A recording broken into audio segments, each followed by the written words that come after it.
Hello, welcome to my channel. इस video में हम साइंस सब्जेक्ट के क्लास 6 के chapter 1 food and its component के एमसीक्यूज़ की प्रैक्टिस कर रहे हैं।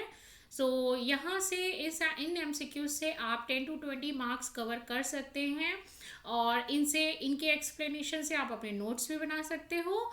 प्लीज़ इस चैनल को जल्दी से सब्सक्राइब करो और जिससे कि आपको डेली टू डेली एमसीक्यूज मिलते रहें क्लास वाइज और टॉपिक वाइज। और एक भी एमसीक्यूज अगर आपका छूटा तो उसमें से आपके 1 to 1.5 मार्क्स जा सकते हैं। तो इनको बिल्कुल भी स्किप नहीं करना है, जल्दी से सब्सक्राइब करिए और देखते हैं पहला एमसीक्यू क्या है।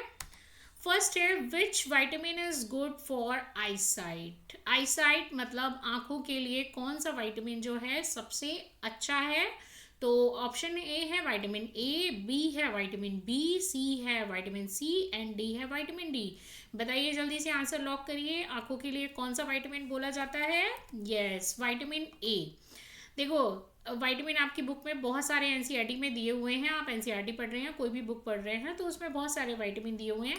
इनको याद करने का बहुत ही अच्छा तरीका है, इनको रिलेट करके याद करिए। देखिए, आंखों ए आंख। So explanation, vitamin A prevents night blindness. देखो, नाइट ब्लाइंडनेस क्या होता है? मैं जब पढ़ाती हूँ तो बहुत सारे स्टूडेंट्स पूछते हैं कि मैम नाइट ब्लाइंडनेस मीन्स रात में क्या अंधे हो जाते हैं? नहीं, अंधे होने का मतलब ये है नहीं है कि बिल्कुल भी दिखाई नहीं देगा। देखो, जैसी लो या डिम लाइट होती है रूम में ना, तो उन लोगों को जिनको विटामिन ए की डेफिशिएंसी या कमी होती है उनको फिर कोई भी चीज़ें वो रिकॉग्नाइज नहीं कर पाते। तो that is called the night blindness, not the proper blindness, it is called night blindness because ये यहाँ पे ना थोड़ा थोड़ा सा उनको रिकॉग्नाइज होता है बट वो प्रॉपर चीज़ें नहीं देख पाते हैं। सो नेक्स्ट क्वेश्चन है which mineral is needed for the strong bones. Strong bones के लिए कौन सा मिनरल ज़रूरी होता है? A iron, B calcium, C iodine and D sodium. देखो, मैं रिलेट कर करके आपको बताती रहूँगी जिससे कि आपको लर्न भी होता जाएगा और सेम क्वेश्चंस हम अलग अलग लैंग्वेज में रिकॉल करेंगे जिससे कि आपको एमसीक्यूज अभी के अभी लर्न हो जाएंगे। Right. So iron, calcium, iodine, sodium. हम यहाँ पे स्ट्रॉन्ग बोन्स है, आयरन मत लगा देना कि हमारी जो बोन्स होनी चाहिए वो लोहे की होनी चाहिए, टूटे ही ना। नहीं, आयरन नहीं होगा। इसका आंसर है कैल्शियम। देखो, घरों में बोला जाता है ना, मम्मा वगैरह सब लोग बोलते हैं दूध पियो दूध पियो जिससे कि स्ट्रॉन्ग बोन्स मसल्स भी स्ट्रॉन्ग होंगे। तो उनमें क्या होता है? कैल्शियम। हमारी बोन्स जो होती हैं कैल्शियम और फॉस्फोरस की बनी हुई होती है। राइट। तो हमको क्या लेना चाहिए? Calcium. Calcium strengthen bones and teeth. हमारी बोन्स के लिए और दांतों के लिए कैल्शियम लीजिए वरना आपके दांत भी गिर सकते हैं अगर आपके कैल्शियम की कमी हुई तो। नेक्स्ट है question, lack of iodine causes. मतलब आयोडीन की कमी से कौन सी डेफिशिएंसी, कौन सी डिसीज होती है? राइट। सो ए है रिकेट्स, बी है goitre, C scurvy and D anaemia. Right. जिसने भी मेरा इसका पार्ट 1 देखा होगा उसको अच्छे से याद हो गया होगा। Scurvy for vitamin C, scurvy for vitamin C. तो रिकेट्स तो नहीं होगा। आयोडीन की कमी से क्या होता है भाई? आपको क्यों बोला जाता है कि नमक खाओ, आयोडीन वाला नमक खाओ? क्यों? क्योंकि उससे ग्वाइटर हो जाता है। इसका आंसर है goitre. Goitre causes swelling in neck. देखो, ये एक ऐसी डिसीज होती है जिसमें ना जो नेक होती है ना, जिसको भी ये डिसीज़ है उसकी नेक ना बहुत ही मोटी सी हो जाती है, एनॉमलस सी लगती है और उसकी ग्रोथ भी रुक जाती है, हाइट भी कम बढ़ती है। तो ऐसे लोगों को क्या हो जाता है? ग्वाइटर। ठीक है। अब ये अगर समझ गए हो तो इसका आप ऑप्शन लगा सकते हैं। आयोडीन की कमी से क्या होता है? ग्वाइटर। ये आई है, इसको आई आयोडीन से रिलेट कर लो। राइट। नेक्स्ट है आयरन डिफिशिएंसी लीड्स टू। अब बताओ आयरन की कमी से क्या होता है? रिकेट्स। ऑप्शन ए है रिकेट्स, बी है एनीमिया, सी है स्कर्वी एंड डी है ग्वाइटर। देखो, सी स्कर्वी बिजी हो गया, ग्वाइटर आयोडीन बिजी हो गया। अब यहाँ पे रिकेट्स और एनीमिया है तो याद कर लो iron for anaemia, iron for anaemia. ए याद कर लो, iron anaemia. So iron is needed for haemoglobin. Haemoglobin, देखो जिसको बायोलॉजी अच्छी नहीं लगती है ना, मतलब जिसको साइंस अच्छी नहीं लगती कि मुझे ये टर्म्स याद नहीं होते हैं, बच्चा रिलेट करके पढ़ो, ऑलवेज आपको याद हो जाएगा। ठीक है, हमारे पास कहीं ना कहीं ऐसे ऑप्शंस होते हैं, ऐसे इनके रिलेटेबल चीज़ें होती हैं जिनको हम याद करके याद अच्छे से रिलेट करके याद कर सकते हैं.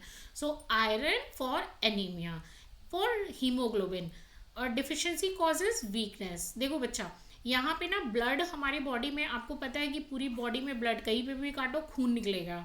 ठीक है, तो ब्लड, उस ब्लड में, खून में क्या होता है, हीमोग्लोबिन, जिसकी वजह से ब्लड हमारा रेड होता है. राइट.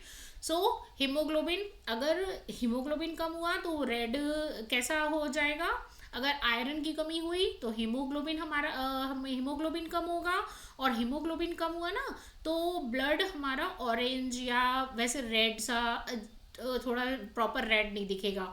और हीमोग्लोबिन अगर ज़्यादा हुआ तो हमारा ब्लड बिल्कुल मरूनिश ब्लड रेड होता है. तो ये क्या होता है, आयरन. इसलिए प्रॉपर ग्रीन वेजिटेबल्स खानी चाहिए जिससे कि एनीमिया नहीं होता है. और अगर ब्लड में कमी होती है तो क्या हो जाती है, वीकनेस. ठीक है, तो इसको आप शॉर्ट आंसर अपने आप बना के लिख सकते हो. नेक्स्ट है a balance diet contains. Balance diet में क्या होता है, only carbohydrate, only proteins, all nutrient in the proper amount, या फिर ओनली फैट. तो यहाँ पे answer yes, C, all nutrients in the proper amount. यानी कि अगर आप बोलो कि नहीं हमको सिर्फ दाल राइस खानी है तो वो भी आपकी बैलेंस डाइट नहीं है. आप बोलो कि मुझे दाल रोटी खानी है, वो भी आपकी बैलेंस डाइट नहीं है. एक बैलेंस डाइट में देखो क्या होना चाहिए आपकी प्लेट में, पल्सेस होने चाहिए, राइस होना चाहिए, और चपाती रोटी होनी चाहिए, और ग्रीन वेजिटेबल होनी चाहिए. ठीक है, और कर्ड भी होना चाहिए, और साथ में वाटर भी होना चाहिए. राइट. तो इसको बोलते हैं balance diet. Balance diet has all nutrients plus water and roughage. चलिए नेक्स्ट है, which of the following is not a part of a balance diet. इनमें से बैलेंस डाइट का पार्ट कौन नहीं है, इसे आप इजीली बता सकते हैं, जो कि जनरली आपको खाने से मना किया जाता है. इवन ये तो बात नर्सरी और एलकेजी वाले बच्चों को भी बताई जाती है. ऑप्शन ए है जंक फूड, बी है वाइटामिन, सी है मिनरल्स, एंड डी है प्रोटीन्स. तो आंसर क्या होना चाहिए, yes, answer is a junk food. जो आप पिज्ज़ा बर्गर खाते हैं ना, सो इसकी डेली डिमांड मत किया करिए. आपको जो भी खाना है वो घर का खाइए, और डेली मत खाइए, घर वाले भी परेशान हो जाएंगे. ठीक है, so junk food lacks proper nutrient. अब आप बोलो कि जंक फूड में तो ग्रीन वेजिटेबल होती है और सारी चीज़ें होती हैं, वो क्यों ना खाएं. तो बेटा उसमें ना देखिए ग्रीन वेजिटेबल्स होती हैं, बट क्या कुछ लिमिटेड टाइप वेजिटेबल्स होती हैं. ज़रूरी नहीं आप जो भी खा रहे हो तो उसमें अभी प्रॉपर आपको बताया गया ना बैलेंस डाइट क्या होता है. उसमें दाल भी होनी चाहिए, राइस भी होना चाहिए, चपाती भी होनी चाहिए, कर्ड भी, वाटर, रफेज, फाइबर भी होना चाहिए. तो यहाँ पे जंक फूड में वो चीज़ें नहीं होती हैं. राइट. तो वो जंक फूड केवल एक टाइप का न्यूट्रिएंट होता है, या तो आप कार्ब्स खा लोगे, या फिर आप प्रोटीन ले लोगे, या फिर ओनली फैट ले लोगे. चलिए नेक्स्ट क्वेश्चन है, रफेज हेल्प इन. देखिए पहले तो ये समझ लीजिए व्हाट इज रफेज. मेरे अक्सर स्टूडेंट्स यही पूछा करते हैं, मैम पहले रफेज समझा दीजिए क्या होता है. रफेज से ना देखो, रफेज नाम ही है, रफेज मतलब रफ आइटम. रफ आइटम कैसा होता है, जैसे रद्दी. तो आप इसको कैसे रिलेट करोगे, फाइबर होता है, ये एक फाइबर होता है. राइट. तो आपके खाने में जो भी फाइबर प्रेजेंट है, यानी कि ग्रीन वेजिटेबल्स का, ठीक है, और बहुत से लोग फाइबर लेने के लिए ओट्स खाते हैं. ठीक है, तो ये सब क्या हो गया, रफेज. ओके. तो आपको अगर आप की डाइट जो भी ले रहे हो ना, तो उसमें फाइबर होना बहुत ज़रूरी है. अब वो किस में हेल्प करता है, क्वेश्चन है. तो ए है डाइजेशन में, बी है ब्रीदिंग में, सी सर्कुलेशन, और डी थिंकिंग. अब आप चैप्टर जिस चीज़ से रिलेट कर रहे हैं, जो भी चैप्टर पढ़ रहे हैं, तो उसी से तो होगा. लेकिन अगर आपको रफेज नहीं पता है ना, तो आप उल्टे सीधे कोई भी आंसर लगा दोगे. अगर आपको रफेज पता है तो आप आंसर क्या लगाएंगे, यस, डाइजेशन. जिससे कि अगर आप रफेज खाते हैं, फाइबर वाला खाना खाते हैं, तो आपको मोशन में कोई भी प्रॉब्लम नहीं होगी, या कॉन्स्टिपेशन की कभी भी प्रॉब्लम नहीं होगी. राइट. तो रफेज और वाटर होना बहुत इंपॉर्टेंट है. नेक्स्ट क्वेश्चन है हमारा 8th, water helps in. Water किस में हेल्प करता है, ए डाइजेशन में, बी ट्रांसपोर्ट ऑफ न्यूट्रिएंट्स में, सी टेम्परेचर कंट्रोल में और डी ऑल ऑफ दीज में। सो इसका आंसर देखिए डाइजेशन तो कंफर्म है, अभी हमने जस्ट पढ़ा। बी ट्रांसपोर्ट ऑफ न्यूट्रिएंट्स मतलब हमने ये भी देखा है, देखो हमारे ब्लड में सॉरी बॉडी में जो ब्लड होता है ना, सारा का सारा न्यूट्रिएंट जो होता है वो इंटेस्टाइन में डाइजेस्ट होके और ब्लड को दे दिया जाता है, और ब्लड पूरी बॉडी में पहुंच पहुंच के हर जगह, ब्रेन हो चाहे कहीं पे भी हो, आपका स्टमक हो, लेग्स हो, हैंड्स हो, तो उनमें गंदे से फिगर बन रहे हैं सॉरी, वहाँ तक उसको ट्रांसपोर्ट किया जाता है।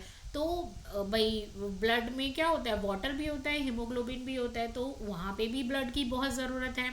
दूसरा है टेम्परेचर कंट्रोल। गर्मियों में जैसे आपको बहुत स्वेटिंग होती है तो अक्सर पानी बॉडी का निकलता रहता है, और ह्यूमिडिटी होती है उसमें भी स्वेटिंग होती है, तो ये पानी रिमूव होता है, तो टेम्परेचर कंट्रोल में भी ये हेल्प करता है। तो एक तरह से ये all of these, yes answer is all of these.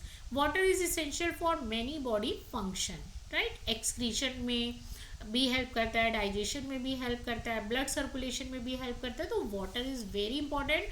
बच्चों प्लीज़ पानी पिया करिए।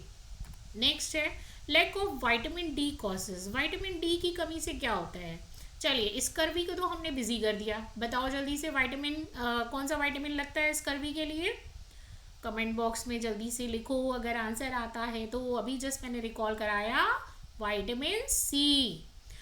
और एनीमिया आपको पता है, एनीमिया ए आयरन, एनीमिया आयरन, आयरन ये बिजी हो गया। ग्वाइटर ये आई यानी कि आयोडीन, रिकॉल हुआ कि नहीं, अब बचा क्या बेचारा, रिकेट्स, ठीक है।